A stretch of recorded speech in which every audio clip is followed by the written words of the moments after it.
ತಾಲೂಕಿನ ದಾಸನಕೊಪ್ಪ ಹೋಬಳಿಯಲ್ಲಿರುವ ಕಾಳಂಗಿ ವಿವಿಧೋದ್ದೇಶ ಪ್ರಾಥಮಿಕ ಗ್ರಾಮೀಣ ಕೃಷಿ ಪತ್ತಿನ ಸಹಕಾರ ಸಂಘದಲ್ಲಿ ಸದ್ಯದ ಆಡಳಿತ ಮಂಡಳಿಯು ಸಾಕಷ್ಟು ಪ್ರಮಾಣದ ಅಕ್ರಮ ವ್ಯವಹಾರ ಮಾಡಿದರೂ ನಮ್ಮಿಂದ ಯಾವುದೇ ಅಕ್ರಮ ವ್ಯವಹಾರ ನಡೆದಿಲ್ಲ ಎಂದು ಪತ್ರಿಕಾ ಹೇಳಿಕೆ ನೀಡಿರುವುದು ಹಾಸ್ಯಾಸ್ಪದ ಸಂಗತಿ ಎಂದು ಕಾಳಂಗಿ ಸೇವಾ ಸಹಕಾರಿ ಸಂಘದ ಹಿತರಕ್ಷಣಾ ವೇದಿಕೆಯ ಮುಖಂಡ ಗಣೇಶ್ ಕ್ಷತ್ರಿಯ ತಿಳಿಸಿದರು. ಅವರು ಭಾನುವಾರ ಜಿಲ್ಲಾ ಪತ್ರಿಕಾ ಭವನದಲ್ಲಿ ಸುದ್ದಿಗೋಷ್ಠಿ ನಡೆಸಿ ಮಾತನಾಡಿ 2020 ರಿಂದ 2024 ಲಾಭದಲ್ಲಿಯೇ ಇದ್ದ ಸಂಸ್ಥೆ ಇವರ ಆಡಳಿತ ಬಂದ ನಂತರ 1,64,00,000 ನಷ್ಟವನ್ನು ತೋರಿಸಿದ್ದಾರೆ ಎಂದು ಆರೋಪಗೈದರು. ಬಸವರಾಜ್ ನಂದಿಕೇಶ್ವರ ಮಠ ಅವರು ಮಾತನಾಡಿ, ಕಳೆದ 2 ವರ್ಷದಲ್ಲಿ ಕಾಳಂಗಿ ಸಹಕಾರಿ ಸಂಘದಲ್ಲಿ ಅತ್ಯಂತ ದೊಡ್ಡ ಪ್ರಮಾಣದ ಭ್ರಷ್ಟಾಚಾರವಾಗಿದೆ. ಅದನ್ನು ಮರೆಮಾಚಿ ನಾವೇ ಭ್ರಷ್ಟಾಚಾರ ಮಾಡಿದವರನ್ನು ಹಿಡಿದು 64ರ ಕಾಯ್ದೆಯಡಿಯಲ್ಲಿ ತನಿಖೆಗೆ ಆಗ್ರಹಿಸಿದ್ದು ನಾವೇ ಎಂದು ಈಗಿನ ಮಂಡಳಿ ಹೇಳಿರುವುದು ಸತ್ಯಕ್ಕೆ ದೂರವಾದ ಮಾತು ಎಂದರು. ಈ ಸಂದರ್ಭದಲ್ಲಿ ಎಪಿಎಂಸಿ ಅಧ್ಯಕ್ಷ ಪ್ರಶಾಂತ್ ಗೌಡ್ರು, ವಿನಯ್ ಗೌಡ್ರು, ಹಾಲಪ್ಪ ಜಕ್ಕಲಣ್ಣನವರ್, ಅಕ್ಷಯ್ ಜಕ್ಕಲಣ್ಣನವರ್, ವಿನಯ್ ಗೌಡ್ರು, ಭಾಷಿ, ಎಂಜಿ ಪಾಟೀಲ್ ಸೇರಿದಂತೆ ಅನೇಕರು ಉಪಸ್ಥಿತರಿದ್ದರು.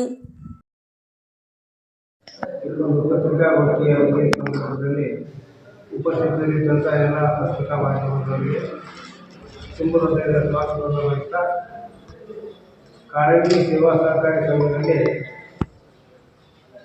ಭ್ರಷ್ಟಾಚಾರ ಕೋಟ್ಯಾಂತರ ರೂಪಾಯಿ ಭ್ರಷ್ಟಾಚಾರ ನಡೆದಿದೆ. ಅದರ ಬಗ್ಗೆ ನಾವು ಹೋರಾಟವನ್ನು ಮಾಡ್ತಾ ಈ ಭ್ರಷ್ಟಾಚಾರ ಬಯಲಿಗೊಳ್ಳಬೇಕು ಅಂತೇಳಿ ನಾವು ಹೋರಾಟ ಮಾಡಿ ಶಾಸಕರನ್ನು ಕೂಡ ಕರೆಸಿ ಶಾಸಕರು ಸೂಕ್ತವಾದ ತನಿಖೆಯನ್ನು ಮಾಡಲು ನಾವು ಸಹಕಾರ ಕೊಡ್ತಾನೆ ಅಂತ ಹೇಳಿದ್ರು. ಪ್ರಕಾರ ನಾವು ತನಿಖೆಯನ್ನು ಮಾಡ್ತೀವಿ. ಇದರ ಮಧ್ಯದಲ್ಲಿ ರೆಡಿಯಾದ ಮಾರ್ಗದರ್ಶನದಲ್ಲಿ ಆಡಳಿತ ಮಂಡಳಿ, ಕಾಳಂಗಿ ಸೇವಾ ಸಹಕಾರಿ ಸಂಘದ ಆಡಳಿತ ಮಂಡಳಿಗಳು ಒಂದು ಪತ್ರಿಕಾಗೋಷ್ಠಿಯನ್ನು ಕರೆದು ನಮ್ಮ ಆಡಳಿತ ಮಂಡಳಿಯ ಅವಧಿಯಲ್ಲಿ ಯಾವುದೇ ಭ್ರಷ್ಟಾಚಾರ ನಡೆದಿಲ್ಲ, ಅದು ಸುಳ್ಳು, ನಾವೇ ಈ ಭ್ರಷ್ಟಾಚಾರವನ್ನು ಹೊರಗಾಕಕ್ಕೆ ಪ್ರಯತ್ನ ಮಾಡಿದವರು ಹೇಳಿಕೆಯೂ ಕೂಡ ಪತ್ರಿಕಾ ಮಾಧ್ಯಮದಲ್ಲಿ ನಾವೆಲ್ಲ ನೋಡಿದ್ದೀವಿ. ಅದು ನಾವೆಲ್ಲ ಇಷ್ಟೇ, ನಾವು ಒಂದು ಪತ್ರಿಕಾಗೋಷ್ಠಿಯನ್ನು ಕರೆದು ಸತ್ಯವನ್ನು ತಿಳಿಸ್ಬೇಕಂತ ಅನಿವಾರ್ಯತೆ ನಮ್ಮ ಬಂದಿರೋದ್ರಿಂದ ಇವತ್ತು ನಾವು ಪತ್ರಿಕಾಗೋಷ್ಠಿಯನ್ನು ಕರೆಯಲಾಗಿದೆ.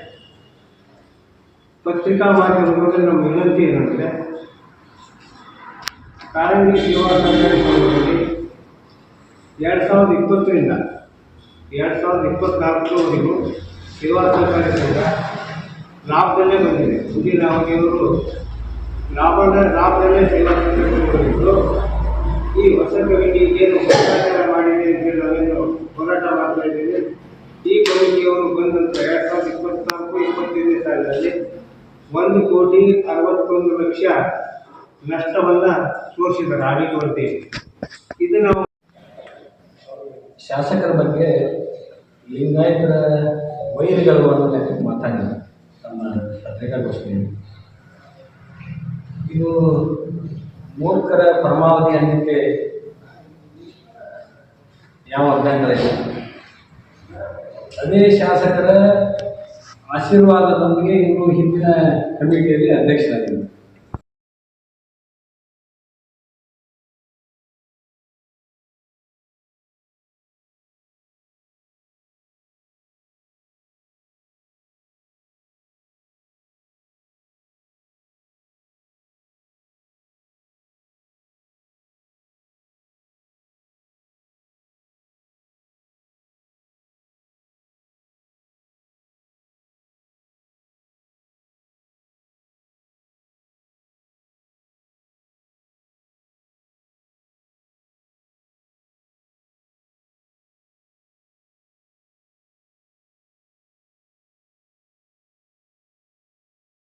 ವೀಕ್ಷಕ ಮಹಾಪ್ರಭುಗಳೇ, ನಮ್ಮ ಚಾನಲ್ ಅನ್ನು ಸಬ್ಸ್ಕ್ರೈಬ್ ಮಾಡಿ, ಶೇರ್ ಮಾಡಿ, ಪ್ರೋತ್ಸಾಹಿಸಿ.